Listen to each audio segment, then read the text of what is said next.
smoothly than they are now. All right, I'll see if I can organise. Well, let's hope it doesn't take too long. We all like to see our family some of the time, don't we? Please, is Mrs. Smith all right? I'm afraid there's been some trouble. Tell me. Well, Mrs. Smith killed someone else yesterday. What? I don't believe it. None of us could. That's dreadful. Why? Well, that we're not too sure about. She started imagining things, and the next thing we knew, she'd shot another prisoner. But you said when you came to see me that she was ready for release. Well, she was going before the parole board. Yes, that's what we hoped for. We thought that she was ready, but now this... I just don't understand it. Debbie's mother. Oh, I know why it happened the first couple Oh, of perhaps times. you don't, really. I'm afraid she's criminally insane. She's a compulsive murderess. Surely not. She's already threatened someone else's life. Oh, no. It's horrible. I'm sorry I had to be the one to tell you this. Can I see her? No, I'm afraid she's not allowed visitors. Look, you've had a terrible shock. She was your best friend's mother. I think that you should just go home and remember her the way she was. I'm sure Debbie would want it that way.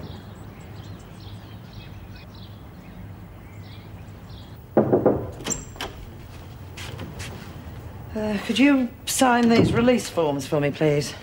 Oh, thank you. I can't say I enjoy being under suspicion for something I didn't do. That's understandable. I've received the police report about Mackenzie's murder. I was going to talk to the staff later, but I think perhaps I'd better tell you now. Yes? They're convinced that Smith was mentally unstable and there was no outside influence. Apparently Dr. Pullman's report helped them with their decision. Well, that's a relief. For me too, remember? I'd hate to think one of my officers was involved in a situation like that. Yes. Well, thanks for telling me. I better get back. I'm pretty flat out. Everyone seems to be. Oh, I'm putting an officer full-time with Tracy Bellman soon. That should cut down the workload a bit. Have you decided who that's to be? No, not yet. Why? Well, I'd like to do it. Look, I know I wasn't involved with this Smith business, but that sort of thing does leave a nasty taste. I can accept that, but if I have to prove myself as an officer, then maybe this is the best way to do it. There's no need to do that. I realise I don't have to prove myself to you, but I've got to work with the others too. Maybe I can be of some help to her. Perhaps I can get through to her. She's out on her own. And believe me, I can understand that. All right, you can start this afternoon. Thank you.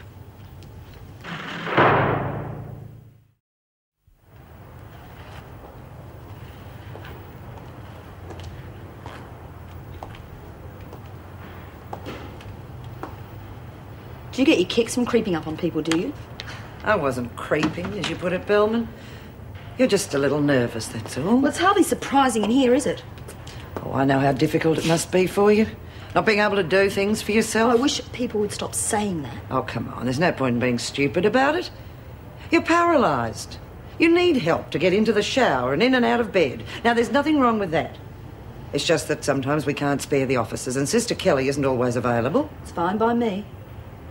The Governor has decided that you need a sort of personal assistant. What? Someone who can be around to keep an eye on you. You can forget about that. I don't need a nursemaid. It's too late.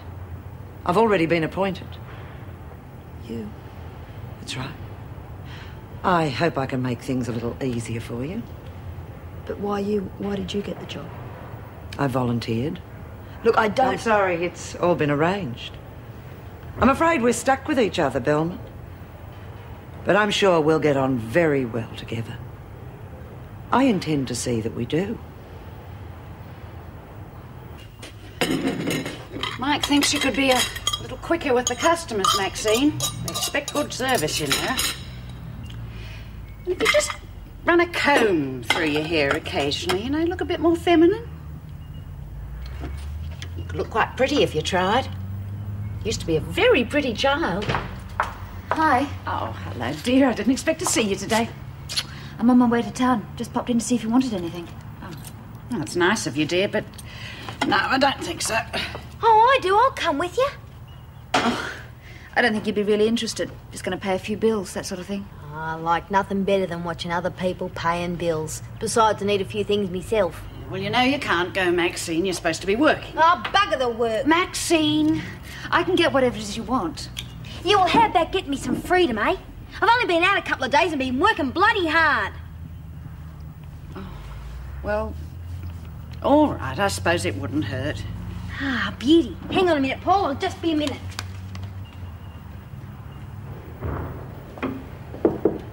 Hello, Mrs. Powell. Judy. I'd like you to meet Mickey Wallace. She's going to be helping me out at Driscoll. Oh, hello, Mickey. I'm looking forward to seeing what it's really like in here. Oh, I mean, if I've got to work with the women after they've been inside, I should know what they've gone through, shouldn't I? Yes, I suppose so. Environment has such an effect on the personality, don't you think? Everything stems from that. I'm sure if I was locked up day and night, I'd have problems too. She's just finished a sociology degree. Oh, well, that's going to be a big help to her in a new job. Can I have a look around? Oh, please. Mrs. Powell, Mrs. Morris told me about Bea. How is she? She's a lot calmer. Are there any chances of me seeing her or Lizzie? No, that is not possible, Judy. They're confined to their cells, no visitors. Well, how long's that going to go for? It's not for me to say. That's up to Mrs. Reynolds and the police. Well, they believe her story, don't they? I would be very surprised. There is no actual proof that it's true. Oh, come on. She's not likely to make up something like that. Well, you haven't seen her lately. She's certainly not the Smith we know. Well, that stands to reason, doesn't it? Now, is she going to be seeing a psychiatrist? I mean, she should be seeing a psychiatrist. She's going to need all the help she can get. Yes, I agree. So, therefore, I think it would be best to leave it up to him and the courts to sort it all out, don't you? Yeah. Well, give her my love, and Lizzie. Tell them I'm thinking about them if there's anything I can do, okay? Okay. Right. Well, Mickey, it's time for you to meet the governor now. Oh, great. Do you think she'd let me sit in on a counselling session or something? You're not going to stay in the interview room while I talk to Mr. Hemmings, are you? You're entitled to a private visit with your solicitor if that's what you want. Yes, it is. I'll be outside. Oh,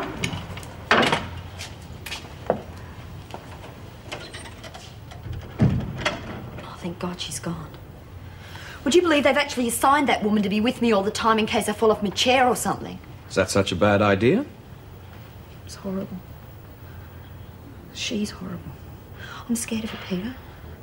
You've got to get me out of here. You don't know what it's been like. I want to take care of you, Tracy. Then do something. Have you arranged bail? I can't. They won't allow it. Why not? I'm not going to do something like that again, am I? Please, Peter. I'll get off once the jury know why I did it. I want to make sure you get off, Tracy. I want you to plead temporary insanity. No. You have to. It could be your only chance. Oh, that's ridiculous. Do I look crazy? Of course not. I said temporary. All that means is you didn't know what you were doing at the time. I knew all right. I wanted that bastard dead. He destroyed any chance I had at a normal life. He deserved to die. I wouldn't tell that to the jury. Why not? I'm in this chair for life and he did it to me.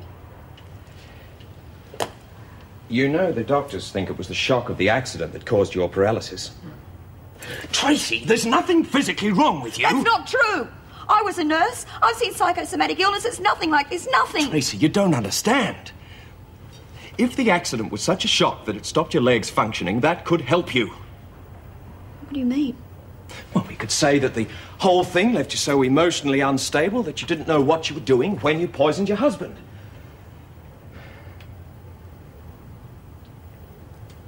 No.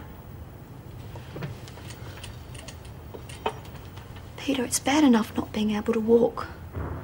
People stare at me all the time. I don't want them whispering that I'm crazy as well. You don't seem to understand. Forget it, Peter. Either you drop the idea or I get another lawyer. I think you better start facing facts. You won't get off on justifiable homicide. This could be your only chance. For God's sake, take it!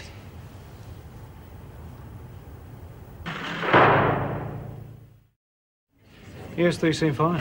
Thank you.